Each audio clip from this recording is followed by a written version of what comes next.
My name's Susan Van Cleef. I'm with the Sustainability Committee. This is Marjorie Winters, who's the president of the Simsbury Land Trust, chair of the Simsbury Conservation Commission, and on the staff of Roaring Brook Nature Center.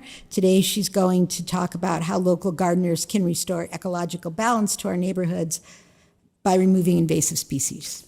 Marjorie. Thank you. Thank you, Susan. All right, so we're going to start. Oh, good. Thank you. All right, we're going to start. This is entitled Seeing Red Friends Don't Let Friends Plant Burning Bush. Now, we all want a lovely garden, but when we look closer at what we have in our gardens, there's a few things show up. All of these plants have something in common. They're not from around here. They were brought to our gardens by plant hunters who sailed the world to find the most beautiful plants they could find, and they brought them back. And they're generally from areas that are similar to our climate. So about a third of the thousands of plant species in the Northeast were introduced from some other country. And most of them are well behaved. You don't see rampant peonies all over the landscape, but several are not. And here's the famous kudzu, the plant that ate the South.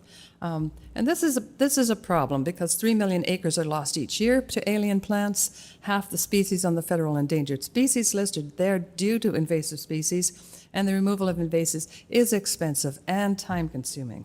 So what makes a plant invasive? Well, they produce lots of seeds and fruit, and most of them are all viable. They are very effective at dispersing their seeds. A lot of the seeds here are eaten by birds and deposited in their nice little fertilized droppings.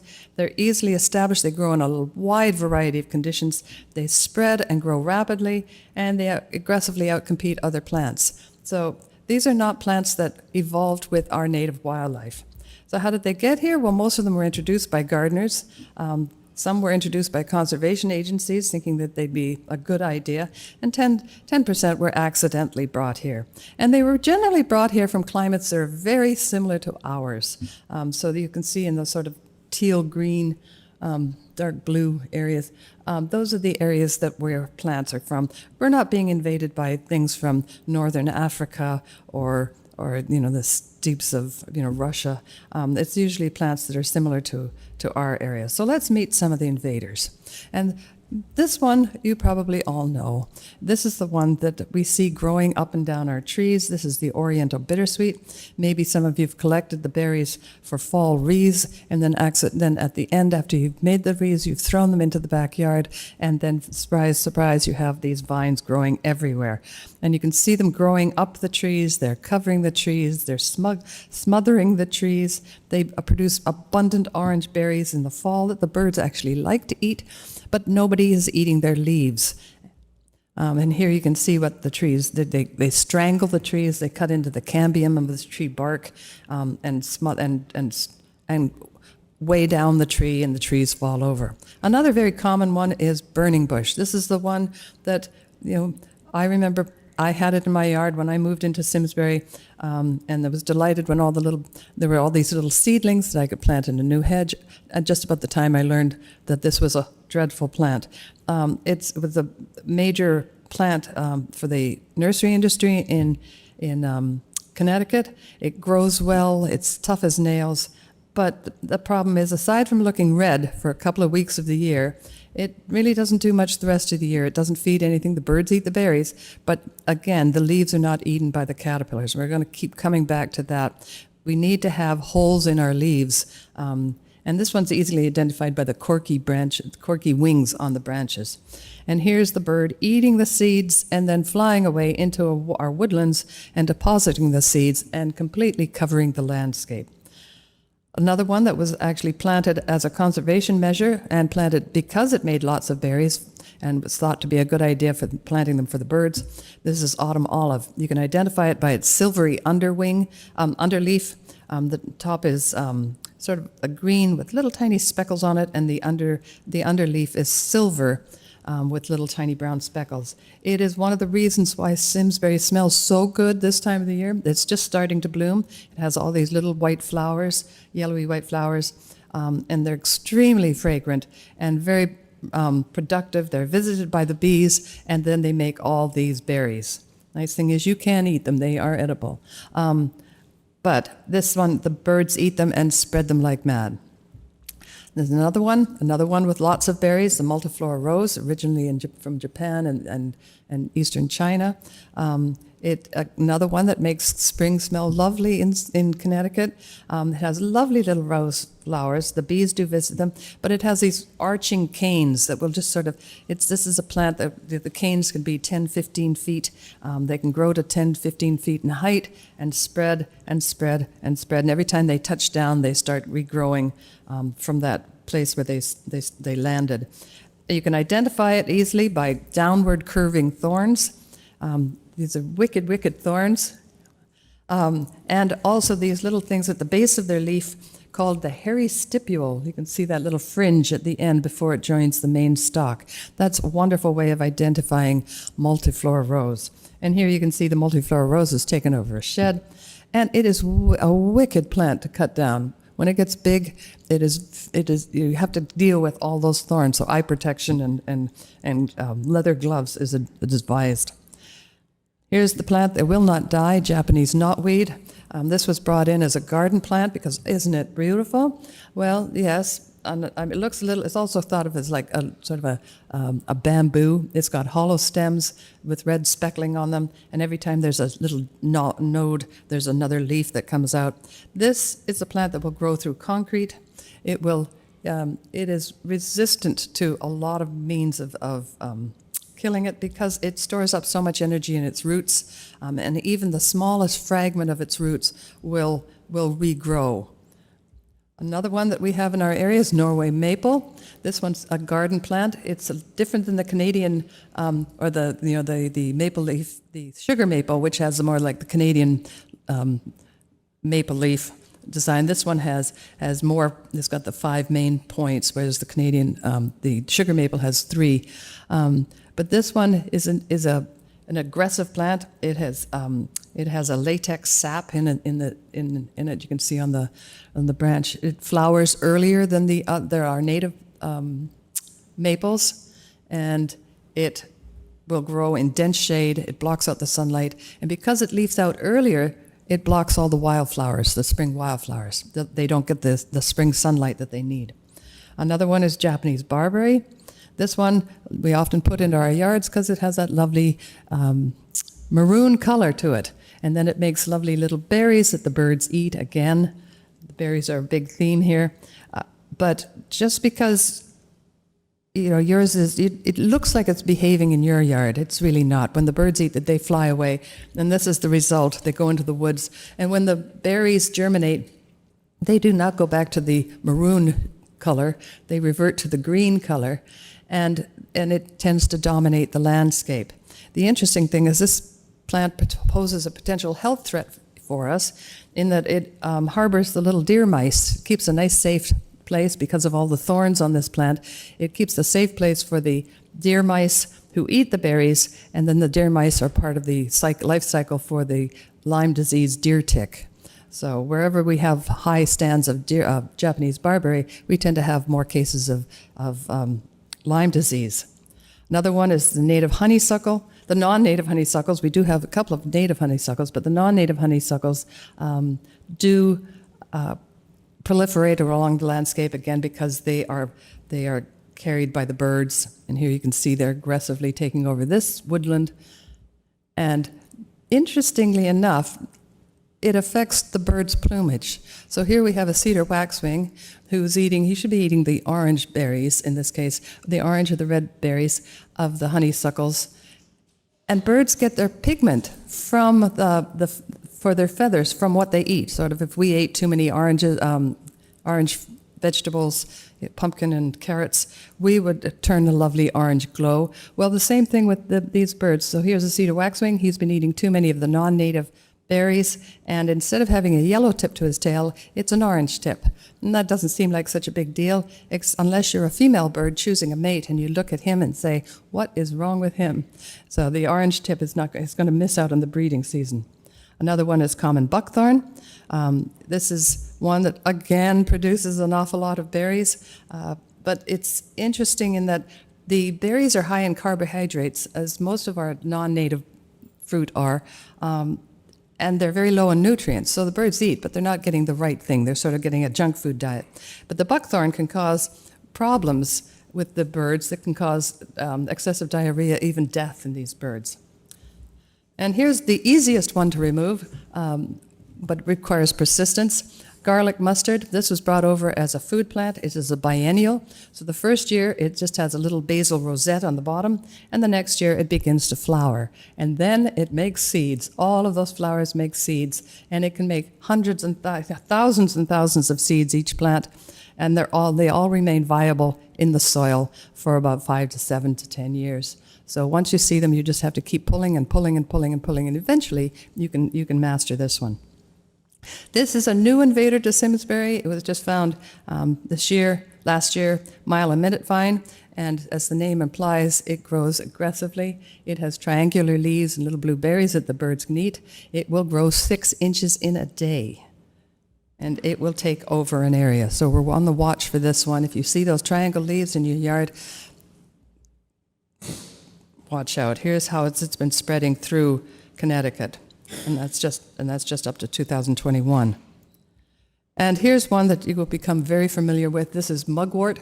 It is a aromatic plant. It has leaves that sort of look like a chrysanthemum. It is spread not so much, well, the seeds are important, but it also spreads by rhizomes. And it is a devilishly difficult plant to remove from your yard because even leaving just as tiny as part of the rhizomes, it will regrow. And then another one, the tree of heaven. It has chemicals in its bark that kills off all the other plants around it. This originally came from China. It looks a lot like our native sumac, which has a lot of use in for our wildlife. But this one, you'll know pretty quickly if you pull off a leaf, it doesn't smell good at all. So that's a clue. And this one, unfortunately, can produce 300,000 seeds annually, and it starts producing seeds even at 2 years old. And aggressive root sucker. So it's got the whole thing. And wherever you have the tree of heaven, you also get the spotted lanternfly. This is a new invasive insect pest that's known to feed over lots of our plants that we use for food, things like cherry trees and apple trees and things like that. But it prefers to feed on the tree of heaven. So everywhere you have a density of tree of heaven, you'll also have more of these species killing other plants. So there is a group called the Connecticut Connecticut Invasive Plant Working Group, or CIPWIG, on their website, which is through University of Connecticut. They have a lot of information on how to identify these plants in your backyard. The Simsbury Land Trust will be producing and mailing to everybody every property owner in our town, a little guidebook about some of these non-native plants, and trying to encourage people to remove them from their yard. Another good site for finding more information about this is Penn State Extension. They have a really good website with videos of how to identify the plants, how to remove these plants. And there are great plant ID apps now on the phones, which really help. You don't have to have your own personal botanist walking around with you. There are various ways of removing these plants. This is a good time to remove a lot of them. They're small. The soil is moist. You really still need to get all the root, but even if you remove most of it, you will be weakening the plant. Wear gloves. Some of them they can cause some skin irritation, and then dispose of the plant material properly. And there's some good information on the Pennsylvania Extension site. For bigger things, you might have to go more heavy-duty pulling devices. This is a weed wrench. They work really well. They're heavy as all get out, but they really do the job. Or if you have a low-growing thing, you can solarize with plastic, cover them up with plastic, let the sun cook them for a few months, and that should kill most of them. Pruning, just cut. You're trying to remove the plant's ability to photosynthesize and store up food. And when you cut those bittersweet vines, just cut them up at chest height so they can't grow back up them, but don't try to pull them down because you'll end up with tree branches on you. So that's a dangerous thing. There is an argument to be made that one of the best uses of herbicides is for controlling these plants. This is what we use at the Land Trust. It's called a buckthorn blaster. It's an expensive plastic bottle with a little applicator on top, and you put in a little food dye and some either glyphosate or triclopyr, and then you can in a very targeted manner apply it to the cut base of the plant. And this is immediately after pruning. It will then go down into the roots. It's a very limited application. And for a tree, it would be you'd apply it to the growing area around the ring of the tree. So this way, when we have at the Land Trust, we have a whole lot of land to do. It's really the only way. In your garden, you can get by without using these if you want. For knotweed, what a tricky plant that is. There's a whole website for that. So timing matters. Cut or pull before, that's before flowering, cut or pull before they form seeds, cut or pull when the plant is relocating all its nutrients down to its roots, and never miss a good drought. Next time we have a good drought, that's a great time to cut down the plants because they're already weakened. And big thing is be persistent. There will be seeds in the seed bank that will be lurking there. New seeds will be brought in by the birds, and you have to watch for the resprouting thing. But I think we can do this. We need to do this because plants are the base of our food chain. And then there's lots of information about how to dispose of these things. Black plastic bags are good. Store it in there, put it in the sun, let it cook for the season, and then you can dispose of them. Pile up the things. If you cut them before they make seeds or flowers and berries, you can put them into a pile, let them rot. This is what we have to do at the Land Trust. We have so many acres of invasive plants. We have to use forest mulching.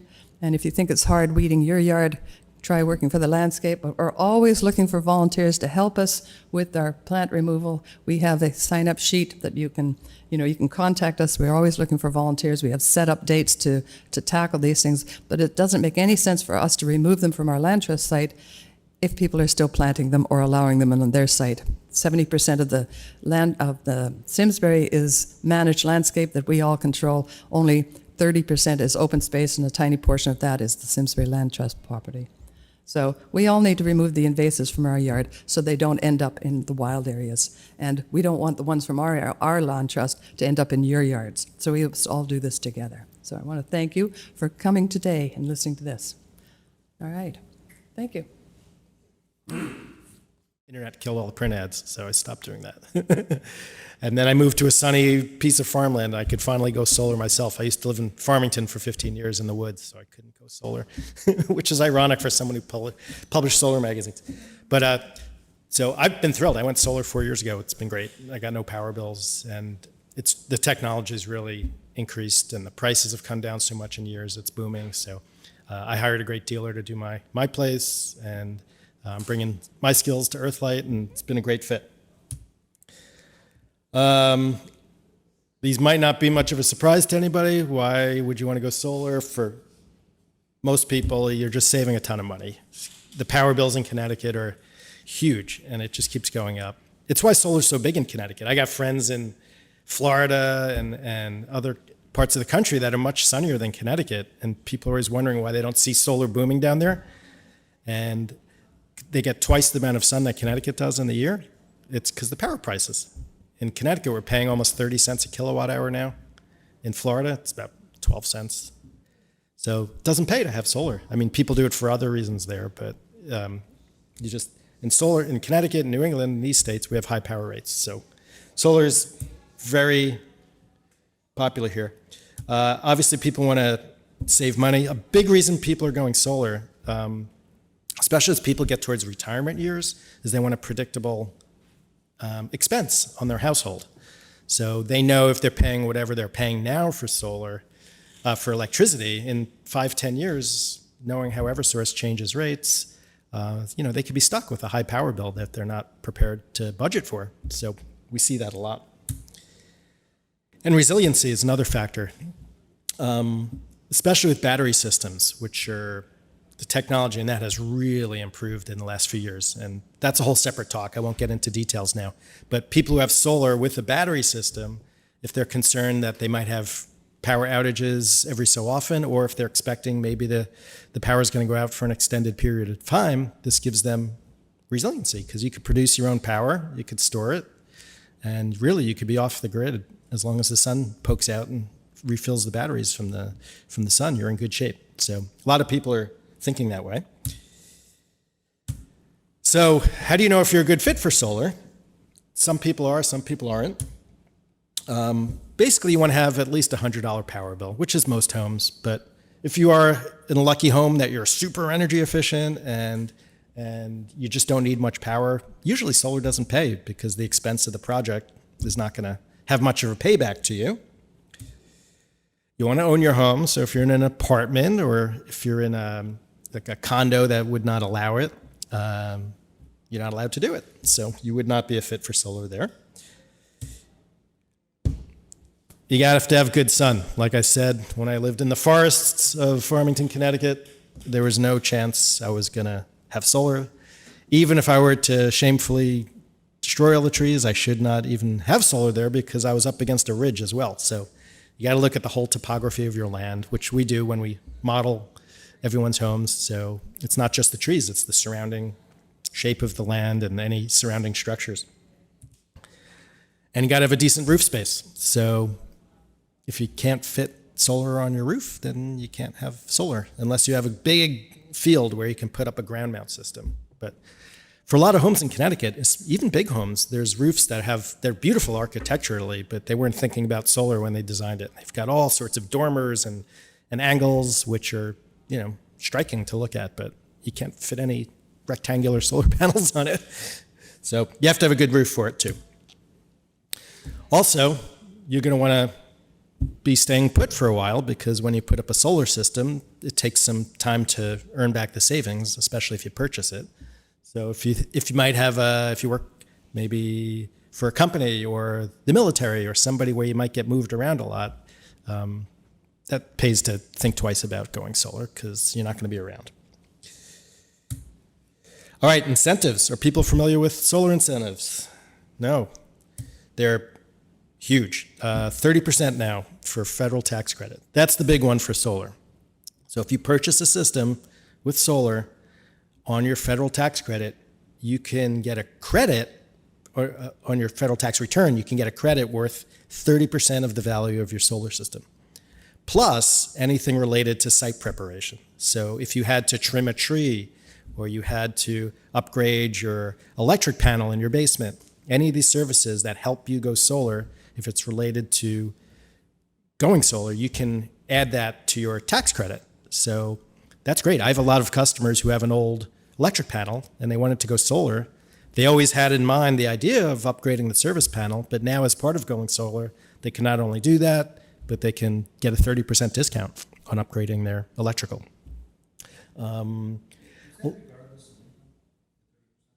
It's regardless of income, but you have to show income to have a tax liability in order to have a credit. So that's a great question. So some people who just don't pay hardly any federal taxes, a lot of times purchasing a solar system isn't a good fit because they can't use the tax liability. For them, leasing a solar system usually makes sense because the full value of the tax credit is actually baked into the pricing of the lease. Yep. Does the direct pay feature in the Inflation Reduction Act apply to residential solar? I don't believe it does, no. Nope. The fact that I'm not familiar with that direct payment means that people who are dealing with homeowners like me, it's not relevant. Commercial, like for Commercial, yes. town, Yes. where you don't pay taxes, so you can't get that tax credit. Your only option was to lease or to do a power purchase. Yep. Now you can actually get that 30% as a check, as a direct payment. Yep. Nonprofit organizations can get that. It's not a homeowner residential program, though. Yep. Battery storage. So Connecticut used to have incentives for solar, helping homeowners go solar by giving people a production tax credit. So for all the solar energy that you're producing, Connecticut would give you, it wasn't very large, nothing as large as the federal, but it was a little bit of a bonus. They ended that this January. All the money for Connecticut that was being used for solar is now being used for battery systems. Connecticut very much wants homeowners to go batteries, and the incentives are very generous. We're talking, if the price of the battery systems is here, the net cost to you is up to 80% lower between the federal, which applies for batteries also, and the new Connecticut program. The reason Connecticut's so generous with batteries, if anyone has a guess, it's because Is that because you start being connected to the grid? They want to use it for offline storage? exactly, yes. So the grid, Off-grid, if you're off grid, it's very rare to find a home in Connecticut off grid. In fact, once you're connected to the grid in Connecticut as residential, you're not allowed to disconnect from the grid, right? So I've never even ran into a home that was not connected into the grid. I don't think they barely exist. But you're right, sir. So Connecticut wants you to have batteries because they love the support to help stabilize the grid during the peak times of the summer. This is regardless of whether you have solar panels. It is You can have batteries without solar panels, but there's not the use of them is a little limited because if you have batteries without solar, you'll have enough to get by for a day or two in a blackout, but then your batteries are drained and you can't refill it because the grid is out. Sure. Yeah. So Instead of, say, having a generator for the times when your power is cut out. yeah, it's possible. Sure. That would still apply. Would still apply. The incentives, yeah, and the tax credit would apply, right? So we're about a year ago, maybe 2 years, Earthlight, maybe 5% of customers would be adding batteries to their system. Today, it's over 30%, so it's booming, and the technology has gotten so much better with batteries. The costs have come down, so you're going to see them a lot. The other thing in Connecticut we don't yet have, but out in California they do, and a lot of ideas that start in California make their way out here, is different time of day pricing, which means during peak periods of the day, it's usually 3 to 8 p.m., the price of electricity in California is much higher than the rest of the day because that's the peak. So people use batteries there to power their homes during the peak period and then refill the batteries off peak when the sun is shining in the morning. I would not be surprised if that made its way to Connecticut in the coming years. So people who are going solar and putting in battery systems now, they'll be set up nicely for that situation if it does happen. Isn't there a disadvantage to that, though, in terms of charge, discharge cycles? Now the power company is draining batteries, as you, so the number of cycles increases. Right. You expect it to be- Right. That's a good question. For the latest batteries that we're using, these the technology is different. You could cycle them indefinitely without suffering much degradation from them. The battery service life would be not affected by that. You couldn't cycle them enough to make a dent in that, right? That's a good question. Yeah, it's such a large portion of your battery cost that I don't know anyone that has not opted into the program to let Eversource pay you for it, right? I mean, it's $10,000 plus. They'll be paying you over the next 10 years, depending how large your battery system is. But yeah, they're terrific.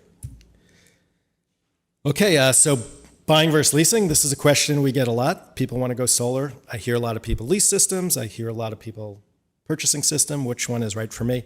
It's totally based on your personal situation. There's no better way to go.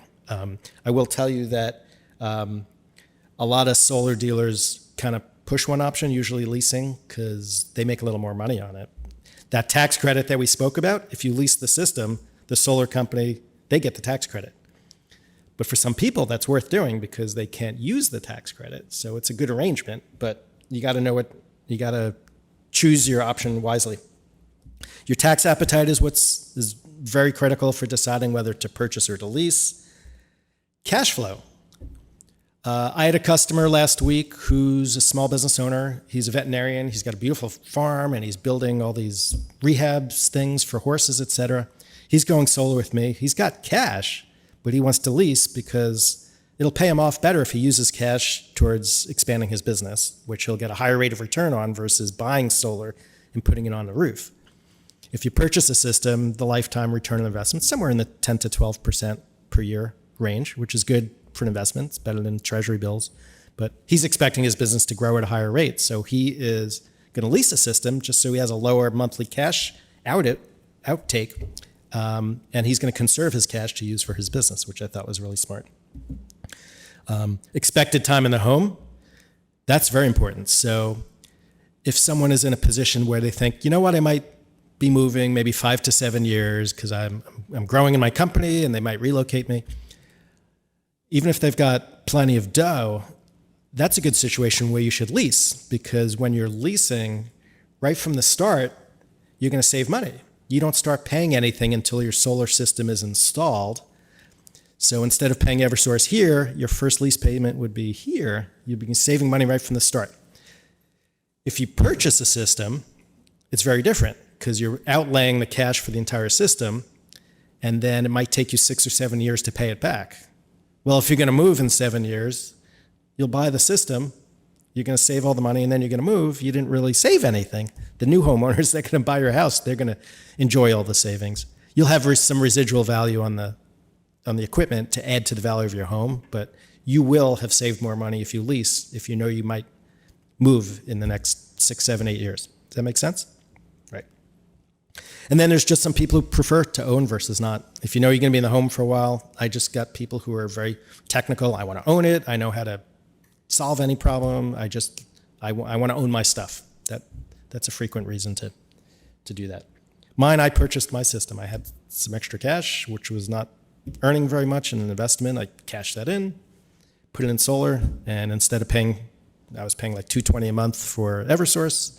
Now I pay $0. And so I paid myself an annuity with the cash that I moved into solar. And I wasn't yet working for Earthlight, so I paid what all of you would have to pay. Didn't have my employee discount. All right, how can you do with solar? Typical results. Leasing, right away you reduce your expenses. If you have a nice sunny place, south-facing roof, lots of sun, no shading, people typically save about 40% off their power bills, which is great. And you don't plan any money down. You just start saving right away. If your home is good for solar, you can easily save 15%, even with some shading. It all depends on the unique factors of your home, which I can analyze for you. But we would not do a project if it wouldn't save you anything. So the first step is you analyze your solar resource. We look at your roof. We do analysis. If it shows a savings, you'll know, like right from the start. Great way to go. Purchasing, typically a payback is anywhere from 6 to 7.5 years, again, depending how sunny your roof is.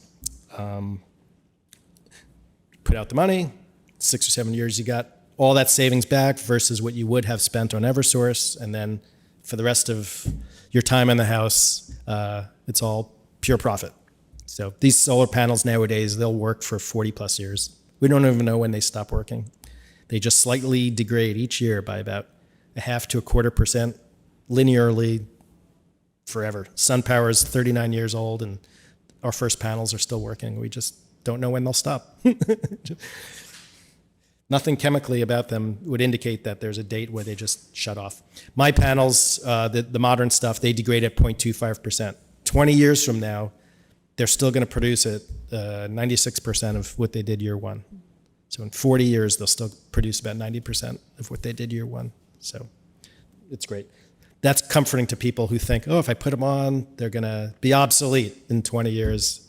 No, they'll produce fantastic for as long as we're all going to be alive looking at the room. Okay. Steps to a project. People have these questions a lot. First step, we understand your solar resource. How much sun does your home get? Your lifestyle, your budget. How much power do you need? So a lot of people are purchasing electric cars, or they're soon to be empty nesters, and all those kids that make microwave popcorn and use hair dryers and play on the screens all day, they're shipping out. So maybe their powers might go down during the years. That's something we take a look at.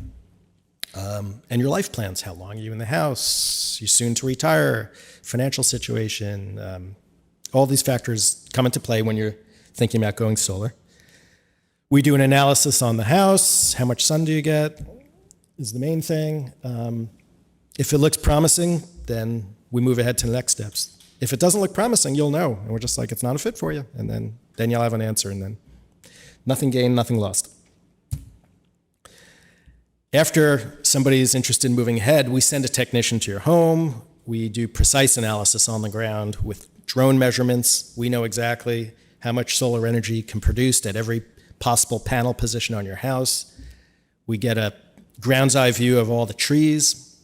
The initial forecast is done through satellite photos, but satellites don't know how tall trees are. So when we're on the ground, we get a more precision look at the project.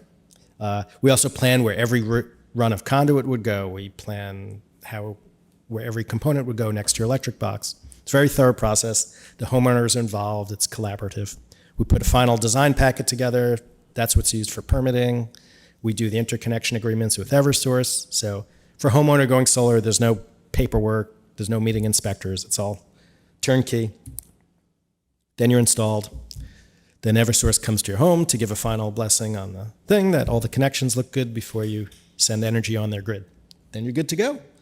From start to finish, 3 months on the early side, 5 months on the outside.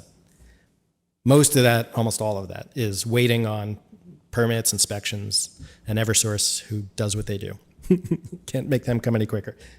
The actual installation for a typical home is 1 day, 2 days at the tops if it's a large home. So it's not a big invasive project where you're gonna, like a kitchen remodel where you gotta ship out for a couple of weeks. Then you save, that's the final step. Okay, I get this question a lot. Who are the different types of companies that sell solar? Because there's people calling, I'm seeing ads, I'm in stores, people telling me. So I'm not casting aspersions in any companies. There's tons of great solar companies out there, but I think people like to understand the different types of companies and relationships they have with them. A good first cut at types of companies, there's installing solar dealers and non-installing solar dealers. There's a lot more non-installing dealers. Anybody can be a solar dealer. You can be a solar dealer tomorrow, and you can know everything about solar and be very capable. But so you go to a homeowner and you sell a project, and then you can order wholesale solar equipment.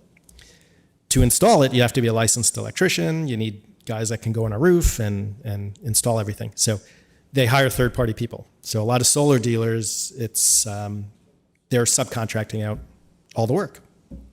So pros and cons for that. They can respond quickly, but quality control might be something they want to, who you're hiring. And if the person that you're hiring is no longer around, it's kind of hard to, get questions answered sometimes. There's a lot of big multi-state dealers, very professional, but they're large. So you're dealing with companies that are selling in 15, 20 states around the United States, and they have a central office somewhere. It could be Texas, could be California. So from a customer service point of view, you're going to be dealing with, on the phone with, a company, big company, and usually out of state. There's no large multi-state dealer based in Connecticut. A lot of dealers come to Connecticut because we're such a hot market, because our power rates are so high, and there's people crawling all around Connecticut that have literally been flown in to walk around neighborhoods to generate leads. I'm protected of the state because I'm from Connecticut and I live here, and my dealer's Connecticut-based, so we like to, we feel committed that way. There's a lot of virtual dealers they can be based anywhere in the world, so people are telemarketing and calling people with, hey, I looked at your house and I want to send you a proposal, and this person could be in Vancouver, Canada, or they could be in Italy, and homeowners wouldn't really necessarily know it. They might have a license in the state, but there's a lot of virtual solar companies out there that they place a lot of ads online, and when you click on it and then you start interacting with the company, it's opaque to know exactly where they're from and where they're based. And some banks, they're literally banks, but they have a solar division. You wouldn't know it's a bank, but they like those tax credits I was talking to you about. So there's banks that have solar groups that are selling solar to people, and they're non-installing dealer. They want to sell the deals so that they get tax credits. It helps their balance sheet as a financial company, interestingly enough. Lots of companies are out there knocking on doors, or going up to you in places like Costco and Home Depot and Lowe's. It's another type of interaction. There's a lot of specialty guys out there I call it guy with a truck. Again, could be a pro, but I was leery about that when I went solar. I knew a lot of people who were solar installers who did that, but I don't know, you buy it from them, and then 3 years from now, the guy wants to retire to Florida, and then who do you call? It was just that guy. It's that you could be in a challenging situation with that. There's home services firms that are diversified, where it's a company that has been doing windows and doors for 10 years, and solar is a hot market, so now they're selling solar. There's a lot of people doing that. So I like to think Earthlight, we're different. We are a SunPower dealer. SunPower is the oldest solar company in the world. We're 39 years old. They sell through dealerships, just like Toyota and car companies sell through dealerships. There's only 2 other SunPower dealers now in the United States that are larger than us. One's in Texas, one's in California. Number 3 is in the little cow town of Ellington, Connecticut. So we've been very successful. We are the largest dealer east of the Mississippi River for SunPower. We are the largest installer of battery systems in Connecticut by a pretty substantial margin. I like this. We're a family-owned company. We were established 2008, which is an ancient time in Connecticut. It's a family they're born and raised here. All 5 children are running the company now. They're not going anywhere. And like Mark was saying, we got a beautiful headquarters, big timber frame building, big warehouse stacked to the rafters with solar panels. And I don't know. I like knowing when I do business with somebody. That's how I chose them. They're committed. They're here. You can drive over and meet everybody. If there's a problem, you got one throat to choke and you drive over. I like that. We're totally committed to Connecticut. We do 90% of our business in Connecticut, and we do a little bit in Western Mass. We have a license up there too. So we know the state well. We know all the towns. We know all the inspectors. We're well known and well respected in Connecticut. So we're very successful at getting projects done in Connecticut. I like this. When you deal with Earthlight as a SunPower company, you have one point of contact. You have anything wrong, you got one company to call. We're there. If we need to roll a truck, we roll a truck, and we'll do that within the day. A lot of solar companies, if you buy a system, maybe it's from a non-installing dealer or guy with a truck, you're left with a pile of warranties. If anything goes wrong, you have a warranty for company A for the solar panels, a warranty with company B for the inverters, and so on. So after you're done diagnosing the problems, you got to call multiple companies, get the right one to take responsibility for the problem. They all point fingers at each other. It's frustrating. When you deal with Earthlight as a SunPower dealer, you just call us. A human picks up the phone within a ring or two. It's Tracy in our service department. How you doing? How can I help you? You don't get transferred around in these big corporate phone trees. We're easy to deal with, and you just got one person who's going to handle everything. And if you're shopping for solar, I'd encourage you to research us. Everybody does that online now. We've got like 4.9 ratings on every site that I can see, AAA rated, Better Business Bureau, Sky High ratings. We're really proud and protective of our ratings. There was just an awards ceremony last month with the Connecticut Green Bank. Earthlight won 4 awards. The next dealer won 1. So we were heads and above. We took home the most Oscars. We're very proud of that. It's in our lobby right now. So proud to work with Earthlight, very capable company. Anyone have any questions? Love to talk. SunPower is a solar panel manufacturer? Or Yep. Yeah, so SunPower, they used to be a manufacturer. They made all the equipment. So they had the panels, the inverters, et cetera. About 4 years ago, they spun off manufacturing.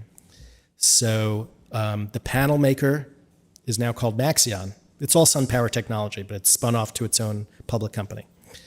The inverters are now Enphase brand. So maybe those 2 brands might be recognizable to you. All the technology is SunPower's. They're suppliers for us. We have great relationships. The stuff integrates very well with each other. SunPower now is they supply the equipment that they gather from the suppliers. They hold the warranty, so 25-year warranty. Kind of like Apple. It's structured similar to Apple. So you have an iPhone. Apple didn't manufacture the iPhone, but they design it. If you have a problem, you call Apple. You can go to an Apple dealer or store. We're a SunPower dealer. Apple holds the warranty if there's something wrong with your iPhone, and they'll correct it. SunPower's, that's how they're structured. But, and it's only SunPower that you deal with? yes, we're a SunPower dealer. That's all we deal with. their their reputation is strong for having the warranty, the one point of contact, like I mentioned. SunPower customers, that's where a lot of them go to SunPower because they know they're just in one nest with SunPower and they don't have to chase down multiple companies and they trust the warranty. Everything's covered, parts and labor, 25 years.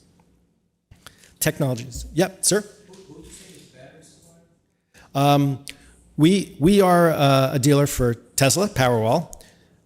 Last year we've sold no Tesla Powerwalls. The new dog in town is Franklin Home Power. So I think all the batteries we've sold this year are from Franklin. They have several advantages over Tesla. For one, Tesla is not approved by the Connecticut Green Bank in Connecticut.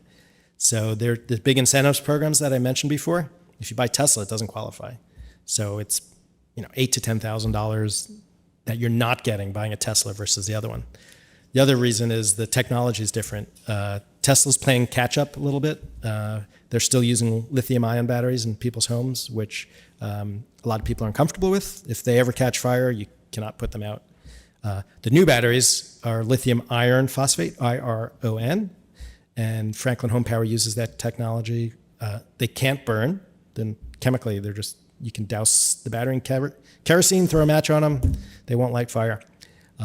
You can mount them outdoors, which is different than Tesla. They're completely weatherproof, which is big. You don't have to take up space in your garage or in your basement. People who are putting batteries in their basement, you have to build a fireproof closet around it. So it made the project larger. The new stuff is just a generation leap forward.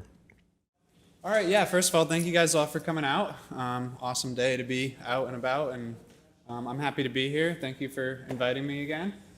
First off, I'll just tell you guys a little bit about my company and myself. So New England Smart Energy, we've been in the energy efficiency programs for about 15 years now in some capacity or another.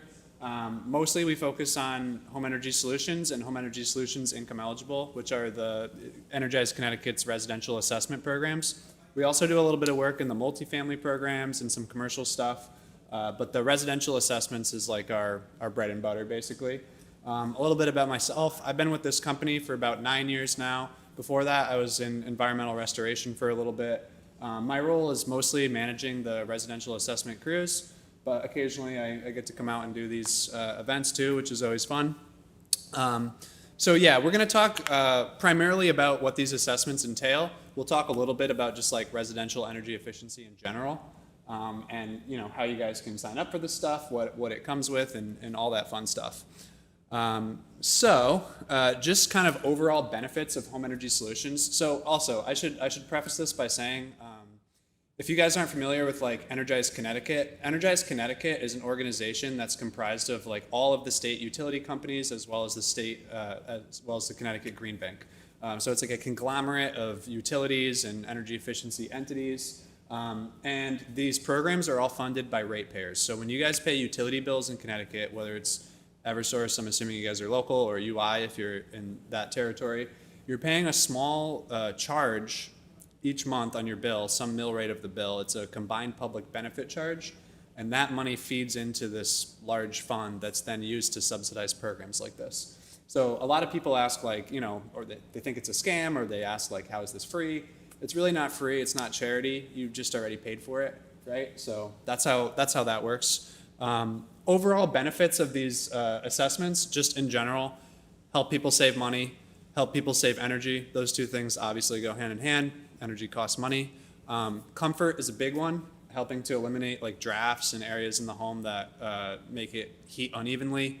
There's also a really big health and safety component to these assessments, so we'll be testing and checking out conditions that could lead to further issues. And then kind of the biggest thing is, for larger measures that are needed, any kind of like larger work that's needed in the home, there's a lot of rebates and incentives available in Connecticut.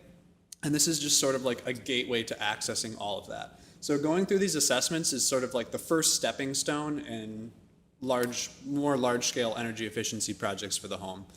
And it's just a great way to like sort of receive guidance on what's going on with the home and kind of what next steps are. So to break that down a little further, how this assessment actually works. So let's say you sign up for a Home Energy Solutions energy assessment. What does that entail? We're going to send a team of 2 or 3 technicians out to the home.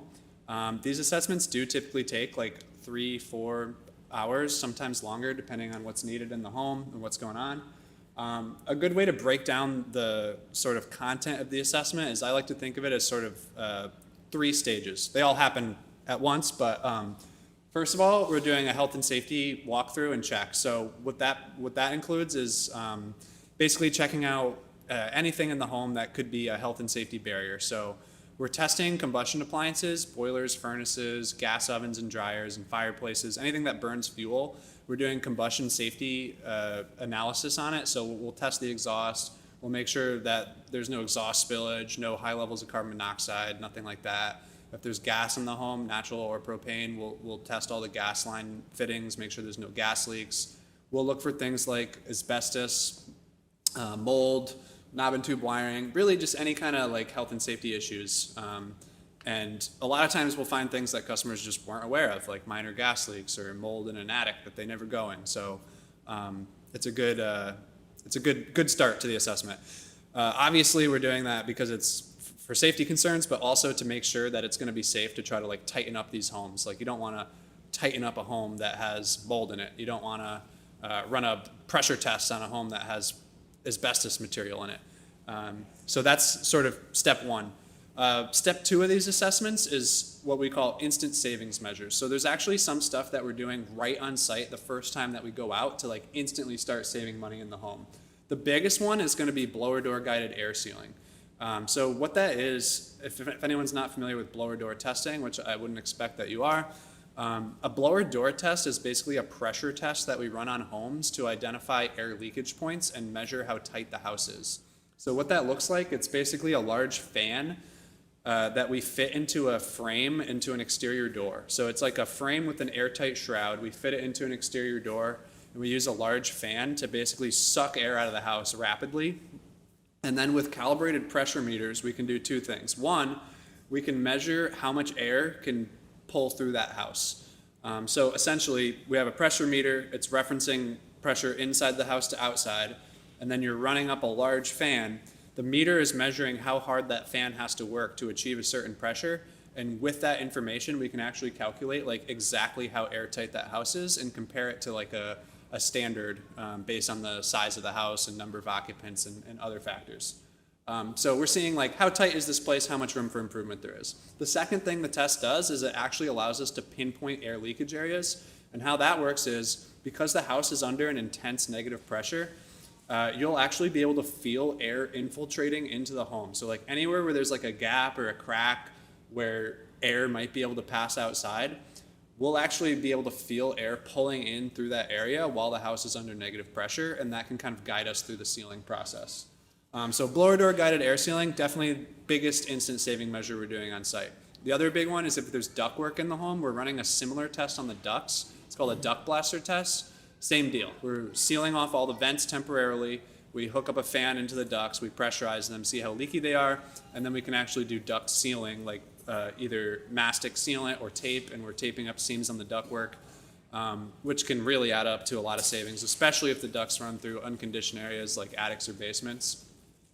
So the air sealing, like the weatherization and the duct sealing, probably the biggest things. There are some other minor instant savings measures we'll do on site, like pipe wrap insulation on hot water lines. We can do low flow shower heads and faucet aerators if desired.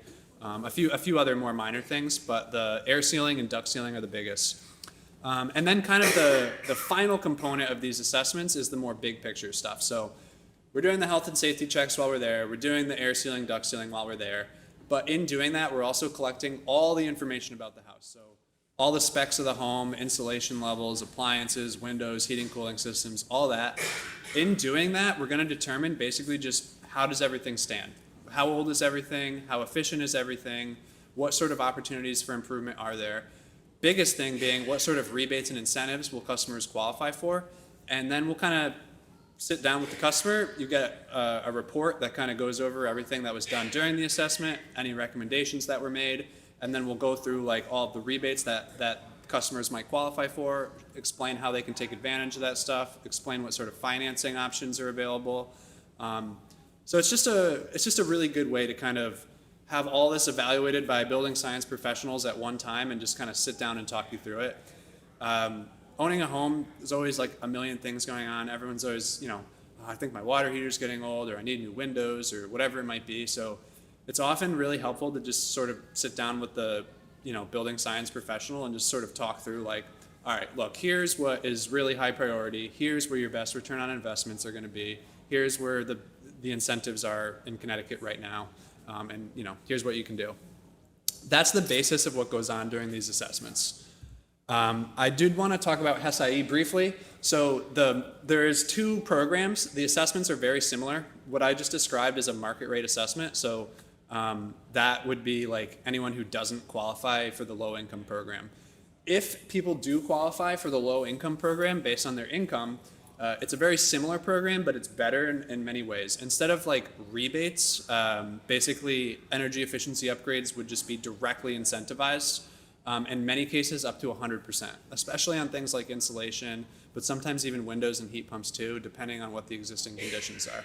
And by that I mean, essentially the bigger the improvement, the more incentive there is. So if you already have double pane windows, they're not going to pay to upgrade them. But if you have single pane windows, there's very large incentives.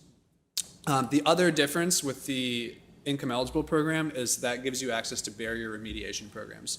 So like in market rate, if we find mold or asbestos, we can provide remediation contacts, but it's ultimately on the customer to get that stuff taken care of. With the income eligible program, if we run into health and safety barriers, there's actually a barrier remediation program built in that we can refer them to, and they can get those issues remediated at no cost, which is awesome. Even large scale, removing vermiculite from attics and knob and tube rewiring and all kinds of stuff. So I have some photos just to show you guys some examples of what I'm talking about here. So on the left here is a picture of a blower door test setup. So this is like, a customer's front door. You got the frame. It's custom frame built out to the door, airtight shroud, large fan, and a digital meter, or actually that's an older analog meter, but a pressure meter. So that's like what a blower door test would look like set up. And then I have some just examples of weatherization that could be done on site. So this is like not like adding insulation to the home, but just like sealing gaps and cracks. That picture is an example of like sealing the area between the home's floor and its foundation, which is a point where a lot of air leakage can often come through. So that was sealed with expanding foam in the basement crawl space. Here's some photos of attic air sealing, which is super important. A lot of people don't understand the importance of sealing in the attic, but the way that your heat escapes under natural conditions is out the top. So on the left here, this is a vent for a range hood, over a stove. So it came up through a kitchen cabinet, but as you guys can see, there's a large gap around where it penetrates. Air gaps like that can lose a ton of heat up into a vented attic and just be gone, right? So on the bottom right there, you can see that was sealed around with foam. These other pre-post photos are showing a top plate. It's another leakage point that people don't often think about, but if you think about the way a wall, an interior wall is framed, the top of the wall will have a 2x4 that all the studs are, butted up against. And then the drywall of the rooms on either side will butt up against that top plate. But if it's not perfectly tight, which it's never perfectly tight, wood warps over time, heat from inside that wall can escape into the attic. And interior walls aren't insulated. There's all kinds of ways that heat can get in them. So sealing these gaps at the top is super important. I included this photo because it also shows a wire penetration, just another example of air sealing opportunity in an attic. The electrician cut through the top plate to run electrical up into the attic. They didn't seal around it. It hasn't been common practice to seal around it until, fuel got so expensive and electricity got so expensive that we actually have to start paying attention to stuff like this. But that's the type of sealing that we would do during the initial assessment. Here's just some examples of door weather strippings being added, and I have some examples of duct sealing done too. So in this case, where the duct went up through the floor from the basement, the penetration of the duct was foamed around, and then the actual joints of the sheet metal itself have been sealed with a mastic sealant. There's also an advanced duct sealing component to this program if systems are very leaky and qualify, where instead of trying to manually seal the joints from the outside, we'll actually hook up a machine that pressurizes the system and blasts like an airborne sealant through it to seal from the inside out, which is very, very effective, and there's really good rebates on it right now. But yeah, duct sealing, air sealing, all part of the core assessment. Just curious, going back on Yeah. the insulation on it, you also recommending that insulation is pretty disgusting to remove it, get it removed. In the attic? Yeah. Let me go back to that one. Yeah, that insulation is pretty shot. I like this picture though because it'll show you, like, do you guys see how black that batting is? The reason it's like that is because air has been passing through those points. So actually most of the insulation in this particular attic was like in okay condition. We did insulate this attic. We didn't remove the existing insulation. We moved it all aside to air seal, and then we ended up blowing over. It's not all this gross looking. It only looks like that there because those are the points where air passes through. So it's a good indicator that like those areas needed to be sealed. But yeah, that attic desperately needed air sealing and insulation. And many do. So yeah, speaking of insulation, I did want to put some attention to insulation because it's typically one of the quickest returns on investment of any energy efficiency upgrade you can do in your home. And aside from that, it's like very commonly inadequate in homes. Code now calls for a lot of insulation, but back in the day, oil was very cheap, electricity was cheap. People didn't think about energy efficiency the way we do now when you're paying $4 a gallon for oil or 35 cents a kilowatt hour for electric or whatever it is. So a lot of homes in Connecticut, especially with all our old housing stock, are not adequately insulated. I'm not going to go through like every single possible insulation issue, but just some of the biggest ones we see. Inadequate levels is definitely the biggest one we see. So basically just not enough. How much is enough? It depends on the material, but typically most new construction codes are calling for at least a foot of insulation, whether it's blown in or batting, or there's a lot of different ways to do it. But yeah, so a good way, actually, I'll talk about the next slide first, which is thermal bridging. So these two things kind of go hand in hand. Thermal bridging and inadequate levels. But what I mean by that is, so we'll often see there is batting. It could even be fairly thick batting, but it's only between the ceiling joists, right? So like in this picture, that's an inadequate level. It's not enough batting, but it's also just between the framing of the ceiling. So what that means is those joists, 2 inches wide, they're every 16 inches, and there's nothing on top of them. So the insulating value of wood is very low. Right? So even if the insulation was adequate, every 16 inches you have 2 inches of wood. If you were to add all that up across the whole assembly of the attic, you're talking about a lot of surface area that's just completely exposed, and heat can pass right through it. And to demonstrate that, this is an infrared image that is a good way to show thermal bridging. So like you can see in the base where the fiberglass is, it's retaining heat decently. I mean, that's still an inadequate level, but it's at least retaining the heat. But where all the joists are, you can clearly see because heat is able to pass right through them. So probably the easiest way to tell if my attic needs more insulation, go up there. If you can see wood, it's no good, right? Like you shouldn't be able to see your ceiling joists. If you do, you don't have enough insulation up there. I also included this picture because this batting is installed upside down, which is another common issue that we see. But yeah, inadequate levels, thermal bridging, those things go hand in hand. There's a ton of other common issues that we see with insulation that need resolving. I didn't want to waste too much time on it today. I know I only got about 10 more minutes. But I did want to just kind of highlight some different options for adding insulation to homes. Fiberglass batting is super common. It has its benefits, it has its downsides. Really, it's best for like cavities, like either in a wall bay or in a basement ceiling where it's standard size framing. These bats come in that standard width, so they fit right in. They can be fastened in with hanger rods, or in the case of a wall cavity, there'll be drywall over it, so it's all sealed away. It works very well. The R value of fiberglass is like somewhere between 3 or 4 per inch. So there's better materials out there, but it's pretty affordable and used widely.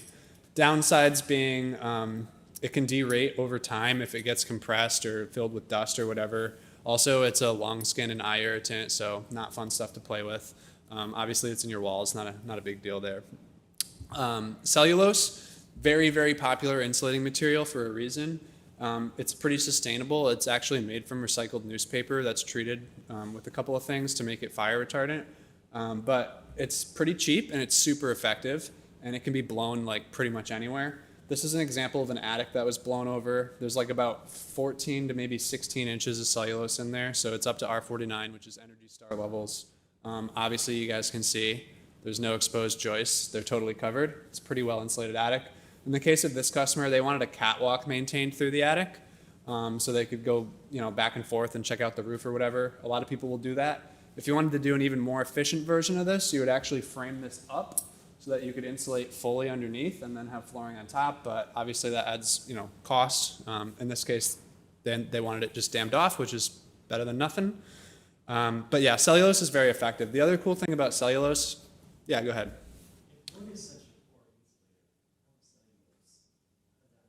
Like in terms of R value per inch? Yeah, interesting question. So the R value of cellulose is like similar to fiberglass. It's like between R3 and 4 per inch. I think when it comes to heat loss,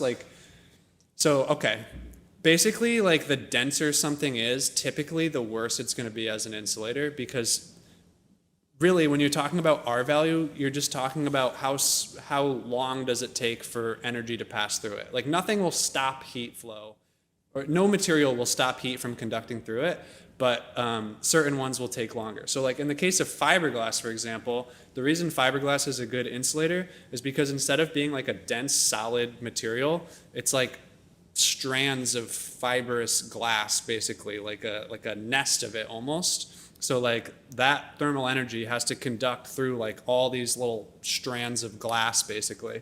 And with cellulose, similar deal, like it's a lot of like little bits of material that like heat can't just like pass through like it can wood. It has to like, conduct its way through it slowly. So you're never gonna be able to stop heat transfer. It's always gonna transfer to the colder side of a surface, but the higher the R value you can get between that, the slower it'll go through. But yeah, a lot of people use cellulose. We use cellulose all the time because it's very cost effective and it works well. You can also blow this into wall cavities pretty easily with a hose. So you can dense pack exterior walls from the outside just by drilling 2.5, 3 inch holes and snaking hoses up and down the walls. Great stuff. There's a lot of other insulating materials for more like fringe cases, spray foam and rock wool and lamb wool and all kinds of stuff, but fiberglass, cellulose, probably the most common ones you see these days. A company up in Maine just started making wood insulation bats. Oh, really? Yeah, interesting.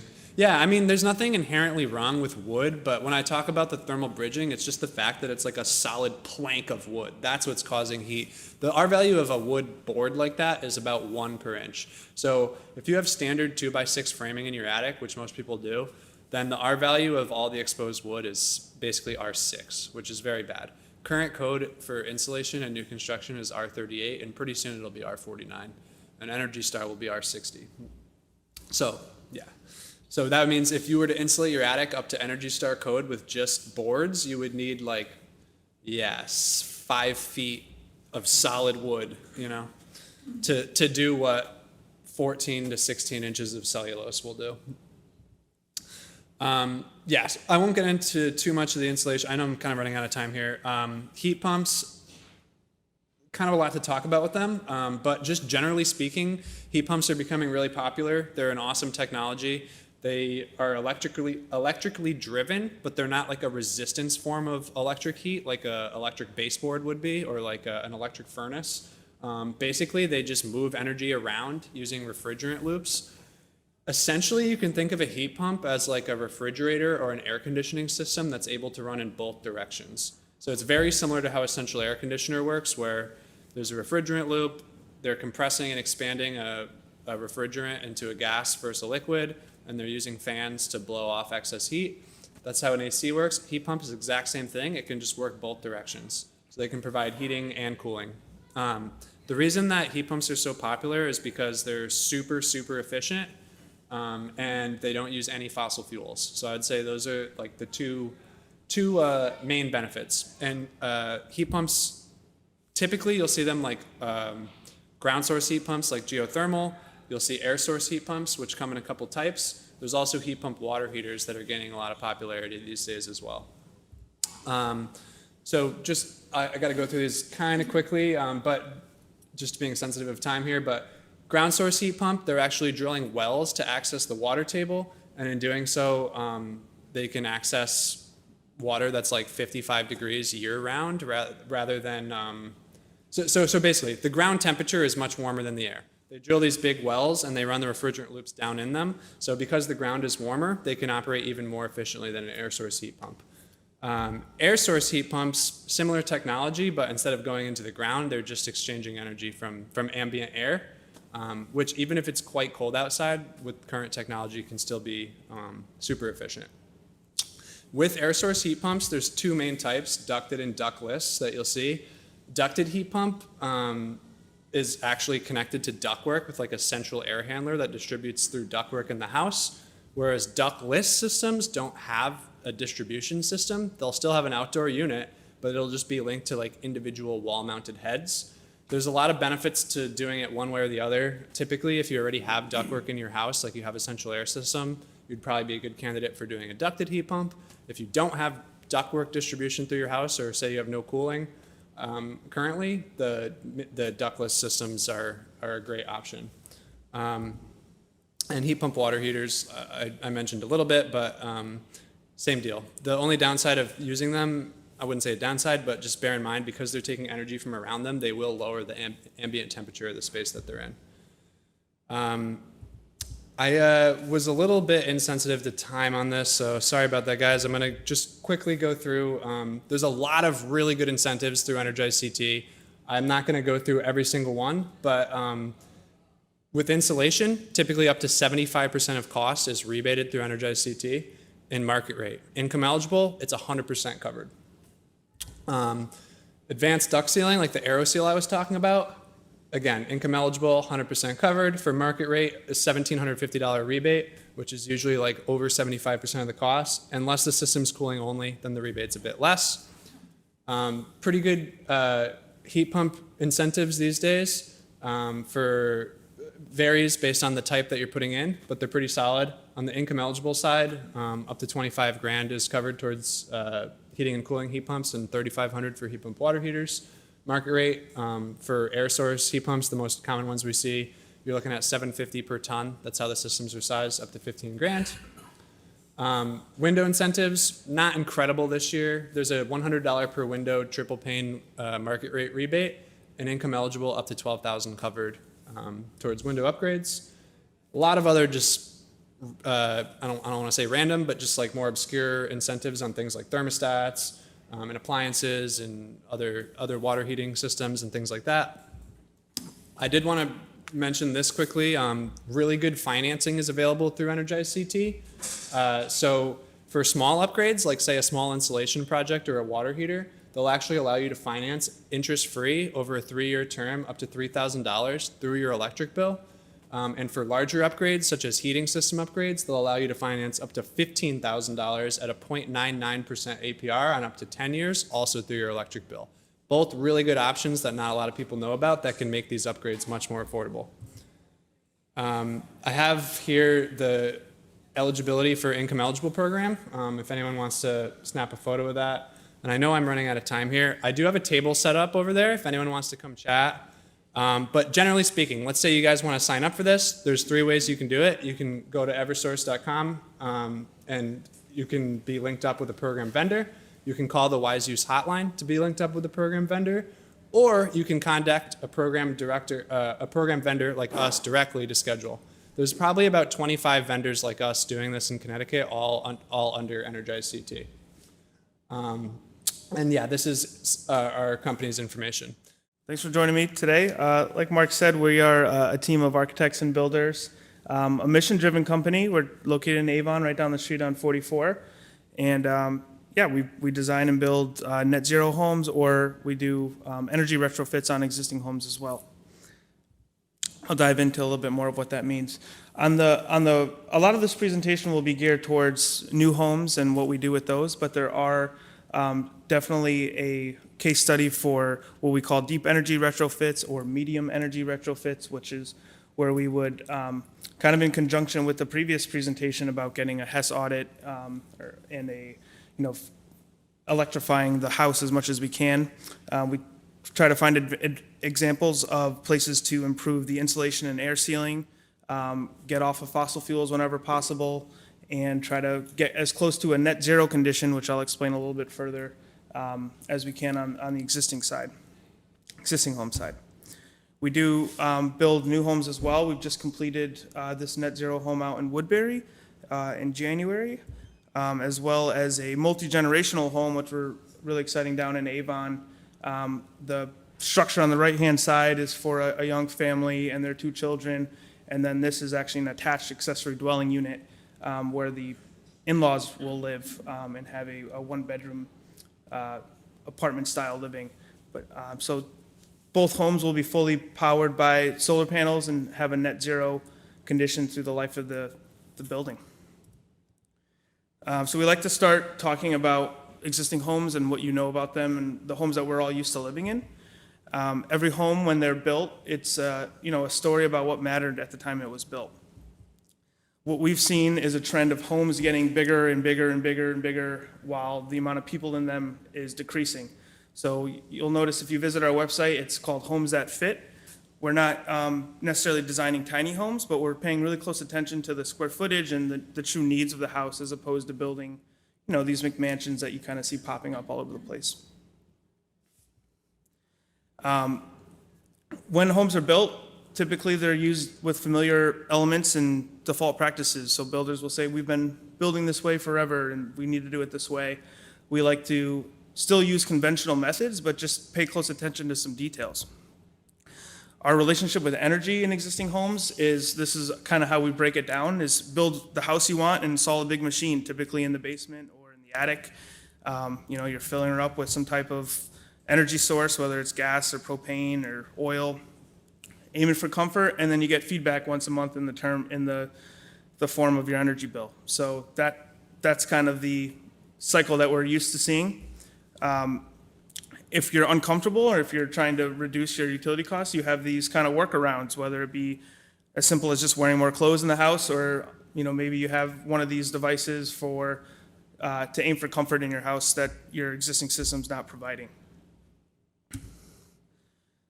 This is a brief diagram showing what we're probably used to seeing in existing homes, where there's a very drafty locations in the house, or variations in temperature from space to space or from floor to floor.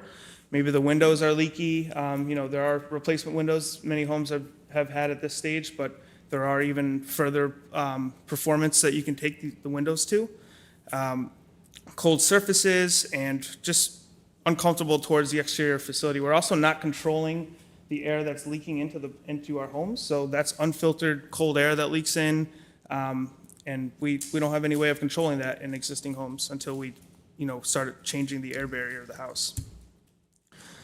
So the homes that we build, this is kind of our magic sauce. It really boils down to these 5 components. The first thing we want to do is we're using orienting the house to coordinate with the sun path and take advantage of the low winter sun so that it's penetrating the house. We're over-insulating our building envelope above code requirements, although it's been great to see building codes starting to increase those requirements year after year. So we're hoping they'll catch up to some of the passive house or high performance strategies that we're using. We're also specifying high performance windows. So we have a sample of this at our booth. Typically they're triple glazed windows. We're being strategic about where we're putting them, mostly on the facades where we have that low winter sun. And we're paying really close attention to that thin blue line, the air barrier, trying to create a really airtight house. We're spending, we're so focused on conserving as much energy as we can that we don't want that to leak to the exterior once we condition the interior space. And because we're making our homes so airtight, we do have to provide mechanical ventilation. So that 5th circle is just a diagram of what we call a heat recovery ventilator or an energy recovery ventilator. So this is has a heat exchanger in it, and we're swapping out inside stale air with fresh air from the exterior, and it's passing through a series of filters and a heat exchanger so we're not paying an energy penalty on that air exchange. A lot of information there, and we have, some booths set up outside. We can dive into the weeds a little bit more, but I'll keep it moving for now. So when you put those side by side, what you'll see is, these improvements allow us to really control comfort and minimize the utility costs in a home. We're paying, there's no uncontrolled leaking happening at the perimeter. Our insulation is much thicker or a higher R value. We don't have that difference in temperature at the windows or on second levels because we're really paying close attention to the assemblies. And it's important to say that these decisions are, we don't have a big opportunity to do this after the house is built.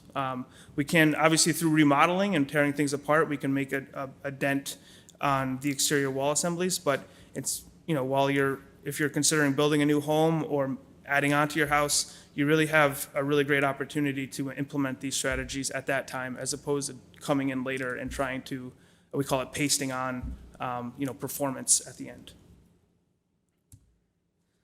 So every home just tells a story about, the energy load that we carry. So this is my favorite slide, but we'll talk about just our quick steps about how we accomplish these in our homes. I mentioned before, the first thing we're doing is paying attention to where the sun is.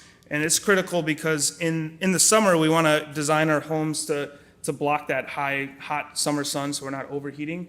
But in the winter, when that sun is at a lower angle and we're trying to provide some free solar heat gain through our glazing, it's important to design our overhangs to allow that light to penetrate the house. It really acts as a supplemental heating strategy for the house. Yeah? Does triple glaze glass prevent solar gain in the winter? So when we are specifying our windows, we specify the glazing solar heat gain coefficient, which is a property of glass that allows that solar heat gain to go through the glass. So we specify high factors of solar heat gain on our southern elevations and more conventional solar heat gain, that's where we want to block the sun from getting in on the other three elevations. So it's not so much that the panes of glass are going to prevent that, it's more the properties of each individual pane that we're paying close attention to. So these, when we're being strategic about this, we can actually have a net positive or a net gain through our windows. We're typically used to seeing a heat loss through our windows. We're actually able to flip that around and actually gain more heat than we're losing through our window assemblies. We pay close attention to the form of the house. So obviously the more complicated structure or footprint that we have in the house, the more difficult it becomes to air seal and insulate. So as an architect, I don't necessarily want to go around designing boxes all the time. So we do have some opportunities to play around with a generally simplistic form, but add some architectural, interest to the facade, whether it be how we handle the multiple stories or pushing and pulling on the envelope, but still trying to pay close attention to that surface area ratio and how much insulation and air sealing detailing is going to be needed for each home. We work really hard to eliminate thermal bridges. So in conventionally built homes, you have a 2x4 or 2x6 exterior wall. Those wood studs that are anywhere from 16 to 24 inches on center act as thermal bridges through conduction and allowing either the cold air from the outside to come inside or vice versa. So we try to prevent that thermal bridge by providing either a continuous layer of insulation on either side of the exterior studs, or paying close attention to some of those details to ensure that there's not a direct path for cold conduction to enter the house or for heat to be thermally bridged out of the house. So we call those thermal breaks. I already mentioned our glazing. We have some samples of triple glazed windows at our booth outside as well. But again, that concept of net gain glazing is really important, where we're actually adding, or we're having more solar heat gain than we're losing through the window assembly. So it's a really powerful strategy when we're trying to build a net zero. And these frames are all thermally broken. You'll see different layers of foam throughout the frame assembly to prevent the cold surface from the exterior to getting inside or losing heat to the exterior.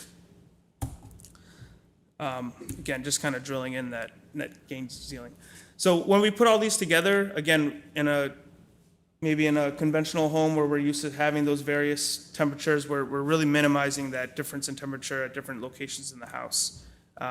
So these homes are equally about health and comfort as they are about performance. Obviously, our mission is to do what we can to make our impact on climate change and minimize our carbon footprint, but a great benefit of that in designing these homes is they're very comfortable.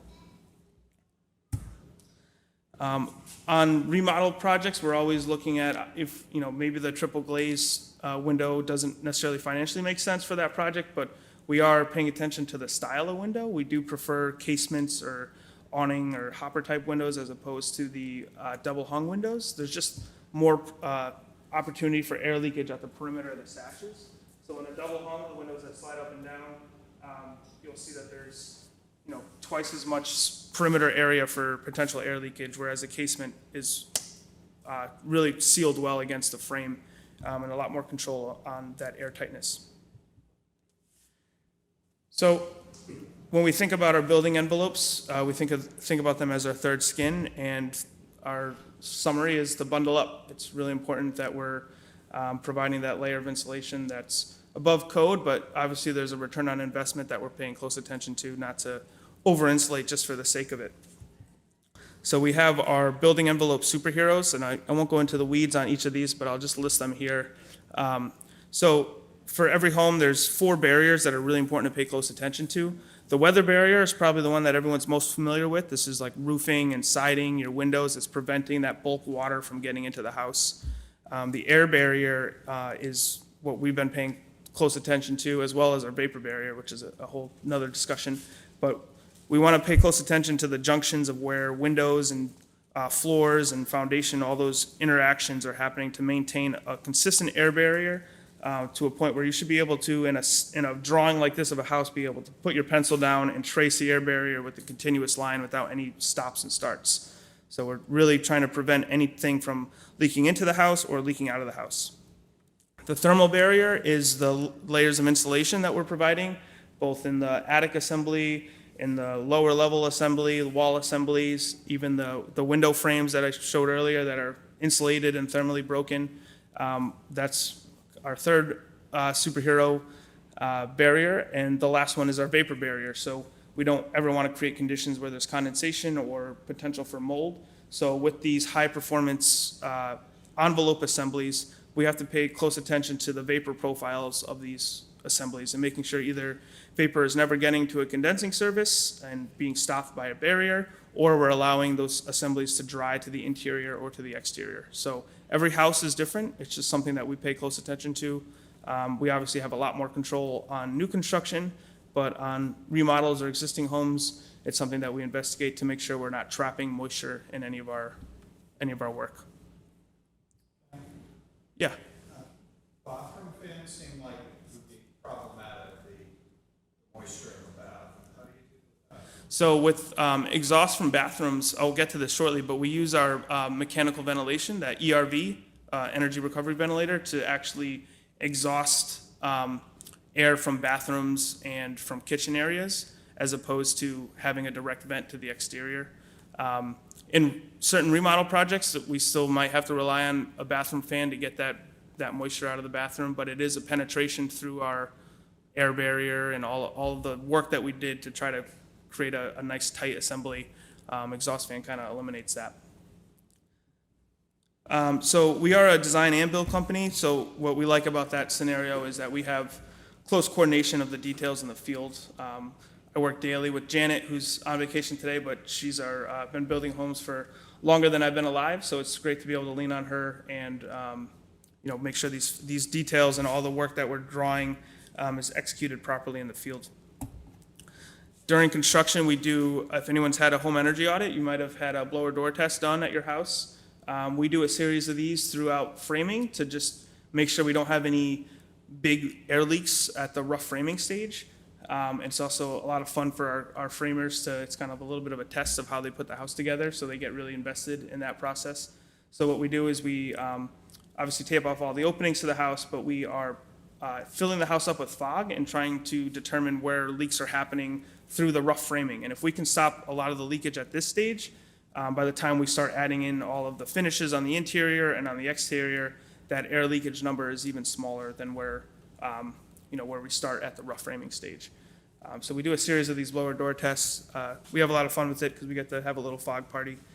And this is just some more images. We know there are some obvious critical junctions. So typically where the foundation wall and your wood framing are meeting, that's always a really high potential for air leakage. And so we pay close attention to using a lot of tape and ensuring that that junction is really well air sealed and there's no leakage happening.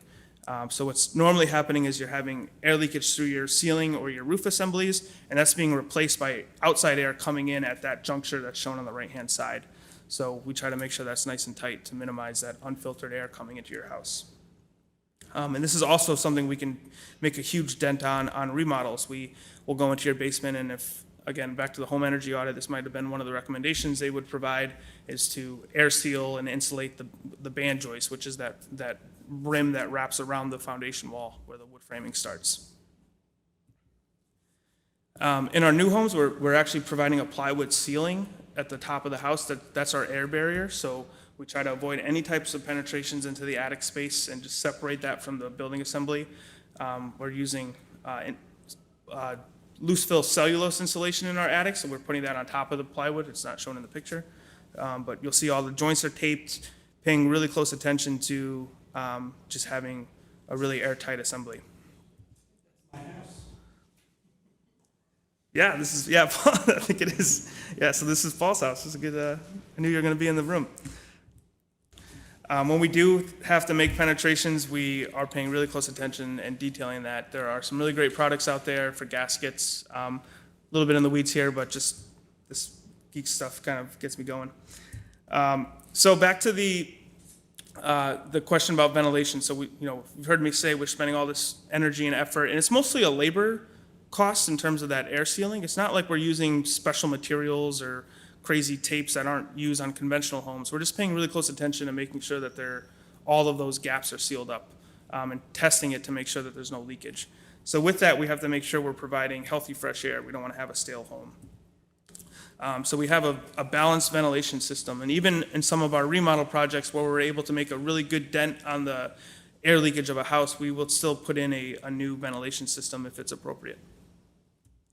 So this is just a diagram of this, but what's happening is there's this unit that's in the home, and again, it's taking fresh air from the outside, and it's passing through filters and that heat exchanger in the center, and providing fresh air to like bedrooms and living room spaces in your house, while then we're exhausting the stale air from bathrooms and kitchen spaces, laundry rooms, and that's also, they pass over the heat exchanger. The air never physically passes each other, they're in separate chambers, but that heat is exchanged so we're not, losing all of that precious energy that we use on the inside of the house when we're swapping this air. There's also a little bit of humidity control, but what we will have to, for each house is a little different, and there might be another dehumidification or humidification requirement based on the conditions of the house. But this is providing some really fresh air to the house. I don't know if anyone's been in a home that has a ventilation system in it, but I think you can feel the difference. Again, we're trying to focus on where we're putting these, so we're exhausting from bathrooms and laundry spaces and providing fresh air to those other spaces. And the ventilation system itself is balanced, so we're never pressurizing or depressurizing the house. There's a little smart technology with those. And this is an independent unit of heating and cooling. We're still providing either ducted or ductless heating and cooling for the house, but this is an additional system that would run throughout the house. This is what that might look like. So there's these small hoses that run to various points in the house, and are providing that balanced fresh air. So for the energy needs of a house, and I know this might be duplicitous with some of the other presentations that happened today, but the three major components that we worry about are thermal comfort, so heating in this climate, hot water, and household electricity. Household electricity are the three biggest loads in the house, and that graph shows roughly the proportion of that. So for heating and cooling, in our homes, we're typically using air source heat pumps at this point. There are some great incentives available. We also are eligible for some third-party testing and the Energy Star new residential program for additional incentives, but there's ways to either duct the system in the house or provide a ductless system. Most of the time in remodels, we might be leaning more towards ductless systems just because there might not already be the infrastructure in place for ducts, or to put some in would be pretty substantial in terms of cost. But sometimes we use a hybrid of the two. Maybe there's an attic space we can insulate and we can run ductwork up there and have ductless systems on the first floor where the rooms are a little bit more open. So every house is a little different. In our new construction, we're typically running with ducted air source systems. We just haven't been able to justify the cost for a ground source system on a new construction. We're spending a lot of time on our assemblies and making the heating load as small as possible. So we don't need a big machine to provide comfort in the house throughout the year. So we're paying close attention to it. There's also air to water systems that we're trying to figure out where that comes into play. Just constantly trying to stay up to date with the mechanical systems, and I'll probably poke the brains of some of the folks that are here today. For hot water, we're providing a heat pump hot water heater. It's actually a hybrid, so it's electric and a heat pump, but the same type of heat pump technology. Remodels, we're also proposing these as well. They're just very efficient. Oh, yeah. That one, does that take humidity, if you have that in the basement, does that take humidity out of the air in the basement? Yeah, so we like, in remodels, we love putting these in basements, cold, dark, wet basements. It might not solve all of the problems. We might have to do some things on the exterior to prevent water from getting in the basement, but just that wet basement feeling, this will definitely help pull some of that humidity out. And then in the summer, it'll also provide some cooling in that space because it's taking all that hot air out of the basement space. Some low-hanging fruit, these are more of the household things. I think most people are doing these now anyway, maybe not the induction cooktops, but we're big proponents of using induction ovens as opposed to any type of gas systems for ovens. Our homes are combustion-free, there's no fossil fuels, and with that comes induction cooktop most of the time.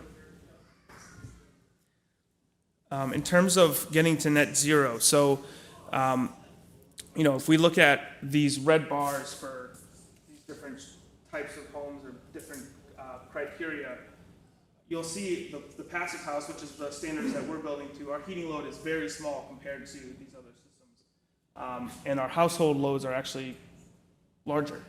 When we provide solar, we're able to provide 100% of the energy needs for the house, and then we can actually overproduce and start providing energy for an electric car or 2 electric cars. Eversource has certain requirements. You can't overproduce and become like an energy field at your property at this point, but you can plan for future EV growth and have enough panels to support electric vehicles on top of your household loads.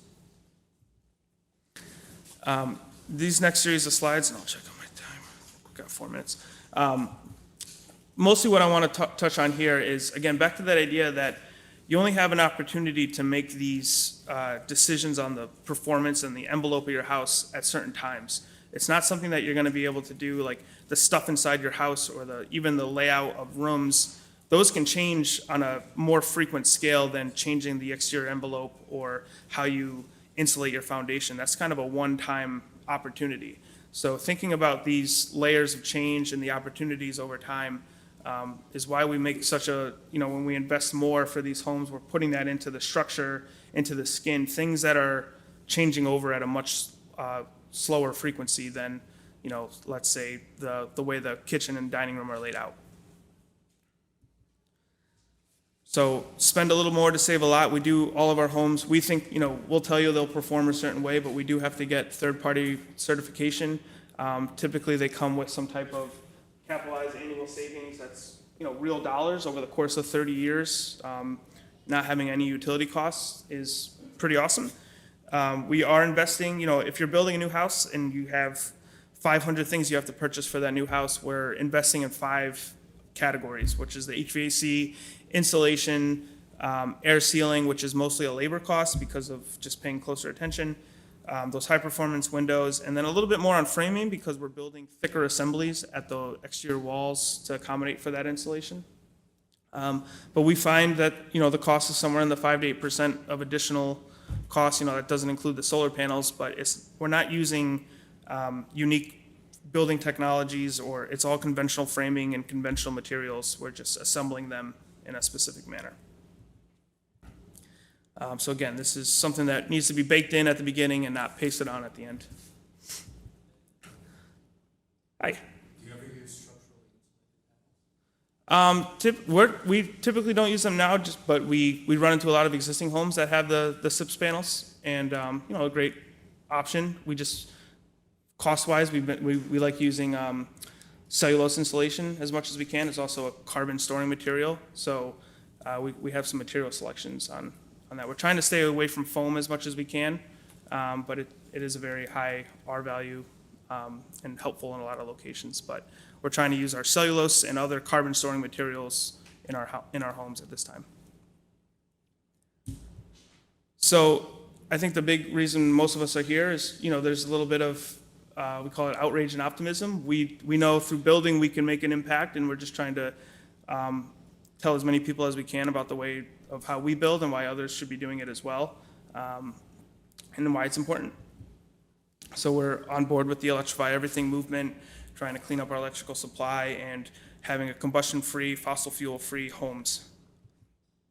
I touched on most of this slide. This is another some more information that we have in our booth outside, but just all electric systems integrating with solar panels as well as electric vehicles, and battery storage is something we're constantly learning about, constantly changing on how batteries interact with the grid, with how they interact with the home, how batteries and vehicles are interacting. So this is just something that we're all planning for. All of our homes are EV ready, even if there's no electric vehicle that's present with the client. And we've just been happy to see the cost of solar come down over the past decade and a half or so. So some of the decisions that we make, especially on the remodel side, might be to add an extra solar panel or two as opposed to trying to rip more of the house apart. And the last part I just want to talk about is, I'm going to skip through a few of these slides quickly, is we're just paying much more closer attention to the embodied carbon of materials that we're selecting. So we know that there's certain materials that can store carbon and actually sequester that out of the atmosphere. So I mentioned earlier the insulation materials we're using, also some of the flooring materials, cork flooring, and using as much natural wood as we can, really trying to eliminate the embodied carbon that comes with that material. So we've been focusing a lot on the operational emissions of houses, and we feel the homes that we're building are taking care of that issue, but now we're really trying to focus in on the materials and the embodied carbon of the materials we're using to get extracted, shipped, and manufactured, and how they are interacting with our designs. And we have some tools to help us with that as well when we're making material selections. So yeah, sorry I didn't leave a lot of time for questions, but we have some booths outside. We have some online guides. We'd be happy to talk more about any of this with you guys, and thanks for listening. So this is how we see our mission at the EV Club. We seek to accelerate the adoption of electric vehicles, to mitigate climate change, to reduce air pollution, and we do it in a number of ways by operating at the grassroots level, by interacting with the legislature, by doing case studies, analyzing data, and then the public service component where we work with first responders and other organizations. So this is what I'm going to cover in the relatively brief time allotted to me today, because I could go on and on, believe me. Do you own an EV? Yeah. The Mini Cooper electric? Yep. I have the Nissan. Oh, okay. So you both have battery electric vehicles? Yes. Okay, so you probably know the information on this slide.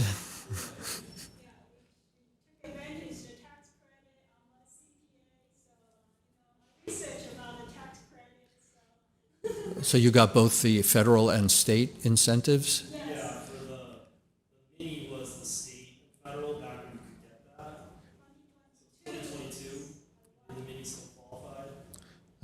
Okay. qualify anymore. Because the price went up? No, because, Oh, the federal, yes, the battery, right. because the battery, because it's a Chinese battery and, whatever, brick is built, assembled in brick, Yeah, so it doesn't qualify, right? And then the leaf was used, so we used the leaf, so that was 4,000. right. That would work, that was before it was done at the dealer though, you had to do it. At where? You had to do it, you couldn't do it at the dealer at that time, when that 4,000 was brand new. So there was no transfer provision, you mean? No, so you had to do it on your taxes later. Right, right, it was a tax credit, yep. It was the gray area when the dealer didn't know what to do. Massachusetts also. And also in Massachusetts, yeah. Well, for federal, that doesn't matter. Yeah, Qualify for cheaper. right. That's pretty low threshold. Yeah, it's a low threshold.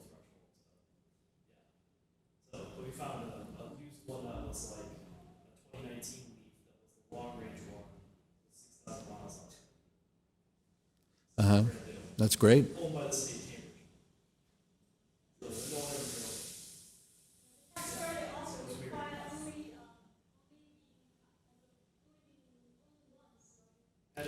It had to be owned once, right? There cannot be more than one incentive associated with a VIN.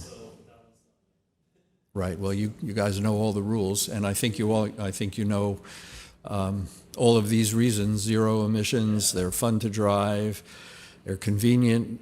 It's nice not to be a prisoner to the gas station or the repair shop.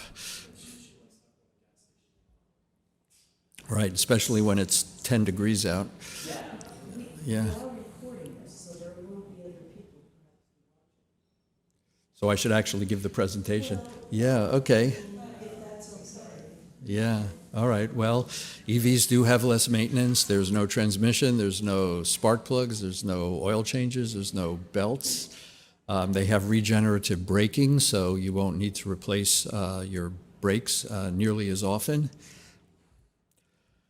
And driving on electric is just a lot more efficient than driving on fossil fuels. This is my back of the envelope calculation for this particular vehicle, which had a 75 kilowatt hour battery pack and 320 miles of range, and assuming 20 cents per kilowatt hour cost of electric versus an ICE vehicle, where you're paying $4 a gallon and you get 25 mpg. So you end up paying a third of the cost per mile that you would otherwise pay.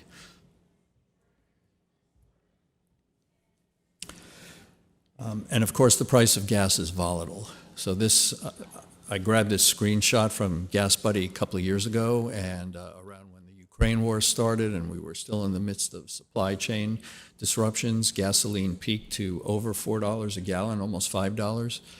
And so that just happens periodically, but the price of electricity is a lot more stable. So with respect to charging an EV, the three charging levels are simply called level 1, level 2, level 3. Level 1 is household current, 110 volts. Level 2 is 240 volts. And level 3 is the fast charging, the DC fast charging.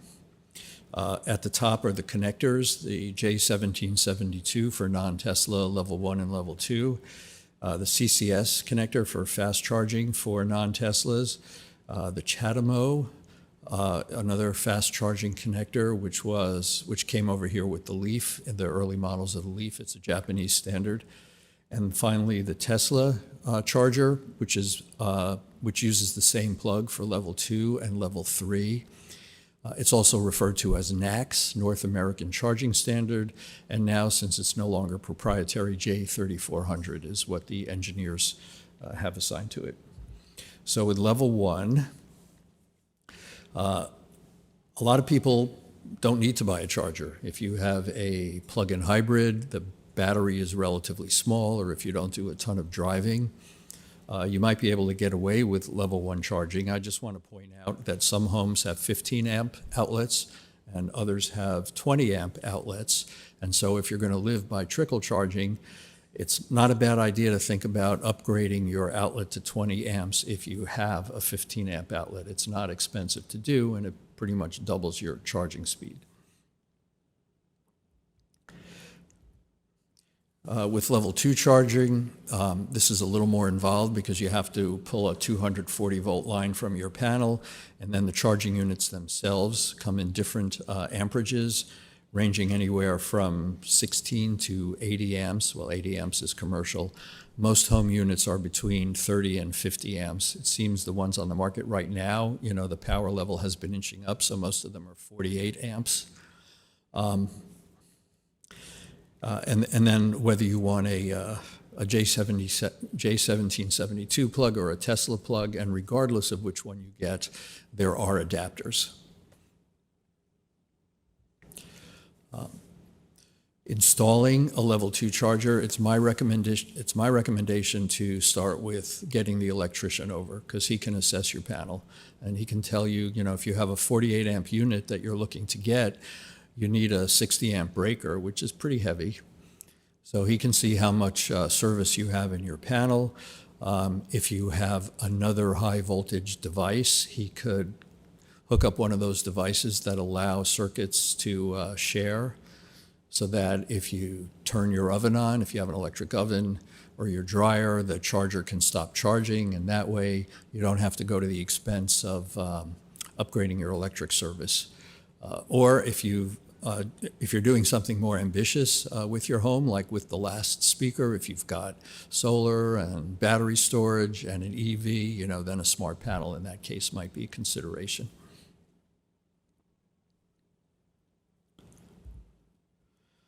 For level 3 charging, this is what you're using on road trips, and depending on the vehicle, you might spend as little as 15 minutes to get to an 80% charge, or you might have to spend 45 minutes to an hour. It depends on how much power the charger is providing and how much power the vehicle is engineered to accept. Most plug-in hybrids do not accept fast charging. You know, the use case is that if you deplete the battery, you just run on gasoline, so you may not be driving emission-free, but you won't get stranded.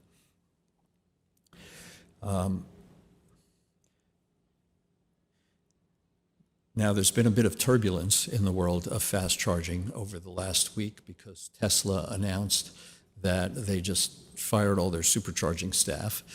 And all of the major manufacturers had announced that they were moving over to NACS connectors.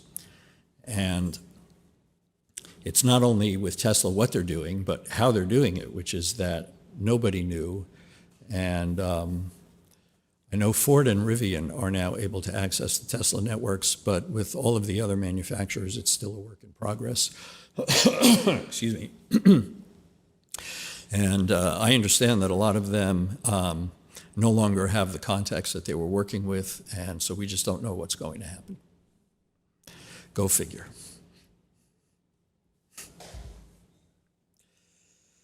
J.D. Power recently released their updated survey about interest in EV ownership and range anxiety, as it has been for many years, still rates as a top concern.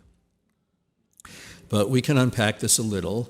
If you have a plug-in hybrid, it's not an issue because you can run on gasoline. If you have a Tesla, it's mostly not an issue because their charging network is very extensive and extremely reliable. About 3/4 of the fast charging connectors in the country are Tesla.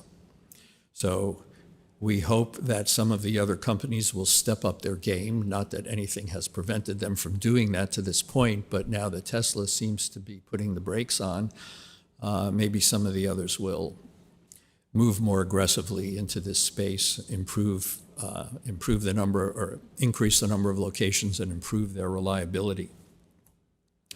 Battery ranges have gradually been getting longer. I don't know if you saw the news. They came out of the Beijing Auto Show this week, but CATL unveiled a battery that gets about 700 miles, and it can fast charge to 600 miles in 30 minutes. CATL is the big Chinese company. A number of a number of manufacturers, including Tesla, use their stuff. A couple of years ago, Congress passed the infrastructure bill, right, often referred to as the bipartisan infrastructure bill. One of the few kumbaya moments we've had. And you have yet to see in Connecticut any chargers installed as a result of that program. And it's not because of anything nefarious. It's because of the time it took for Connecticut to submit their program and get it approved. And they didn't really dawdle. It just was a process. And now the proposals are coming in and they're being evaluated and grants are being awarded. So later this year, we should start to see shovels in the dirt from that program. So that would be great. And then, yeah, we've started, but you can join us in progress. And these are some hacks to extend your range if you're planning on taking a long drive and you're a little concerned. The most important thing is condition the cabin, especially on a cold day, while the car is still plugged in, right? Because after propulsion, heating is the biggest energy hog. Most electric vehicles use resistance heating. You're gradually starting to see manufacturers installing heat pumps, so there'll be less cold weather range loss. But if you do this before you leave home, and then when you start your drive, turn down the heat and use the heated seats to keep warm, you will save a fairly substantial amount of energy. And put your regen setting on the max. In most EVs, it is configurable, and so you want to recapture as much of that as possible. For Tesla owners, our little tip is to just monitor the use of Sentry mode, because if the car is parked for an extended period of time, it will drain energy, and you can turn it off. And finally, the last part of the presentation is the incentives. So incentives have become both more numerous and more complicated. The Inflation Reduction Act incentives went into effect last year.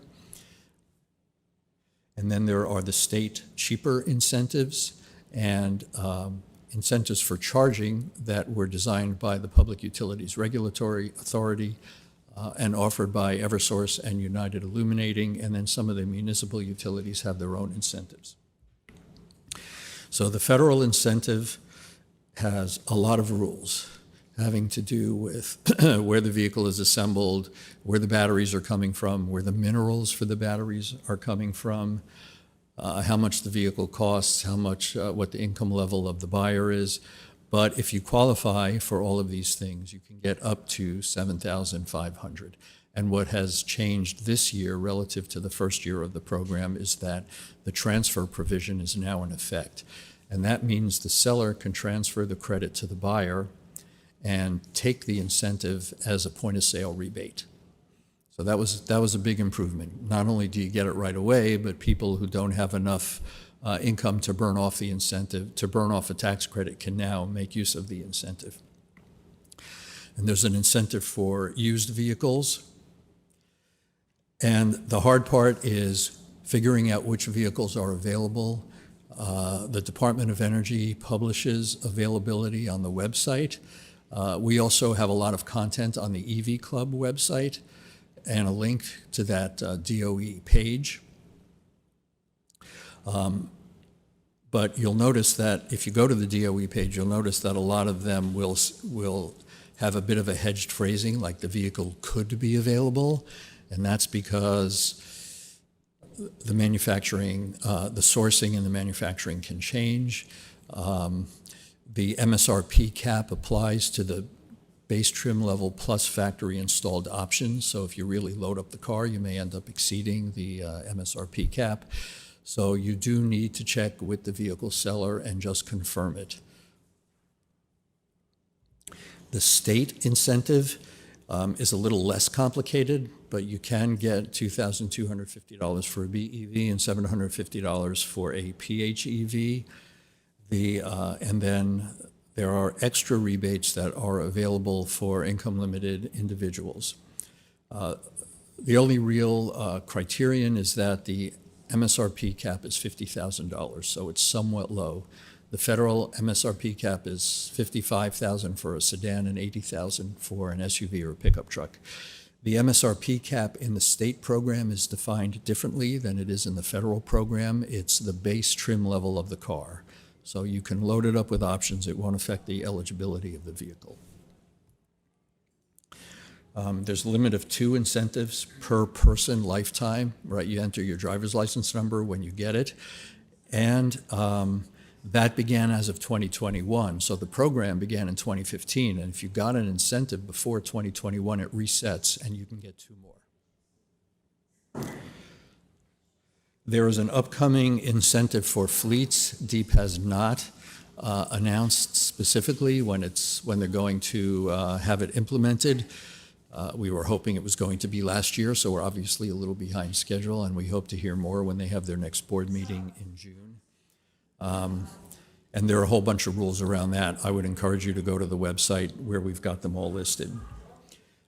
And finally, there are charging incentives. Through Eversource and UI, you can get up to $500 for an approved EV charger and up to $500 to offset the cost of the installation of the charger, and then another $200 every year for participating in their managed charging program. Now, this program has become a political football because Eversource and UI recently announced that they're suspending their participation in it. UI has already suspended theirs. The Eversource suspension begins on May 23rd. There's a bit of a pitched battle going on between the utilities and the regulators. So it's very disruptive. A lot of people have made plans that they're now not going to be able to fulfill, or they'll just have to delay them. So we hope this will get resolved soon, but we really have no idea. You can participate in the program without an approved charger if your car is eligible for telematics communication, where the utility speaks directly to the car. So, for example, the Tesla charger is not part of the program. Tesla never submitted it, but the utility is able to communicate with Tesla using telematics. So you can sign up for the program, get a $100 enrollment incentive, and then collect the managed charging incentives subsequently. The programs between Eversource and UI are identical, except that they use different back-end vendors, so they have slightly different approved chargers and a slightly different list of vehicles that are eligible for telematics. So we hope you'll get a chance to look at the EVs that are parked in the lot, kind of behind the room where the exhibits are. And this is who we are. evclubct.com is our web URL. We have a contact form on the website if you want to get on our distribution list. It doesn't cost anything, and we'll keep you up to date with incentives, events going on around the state, and other EV news. And that's me.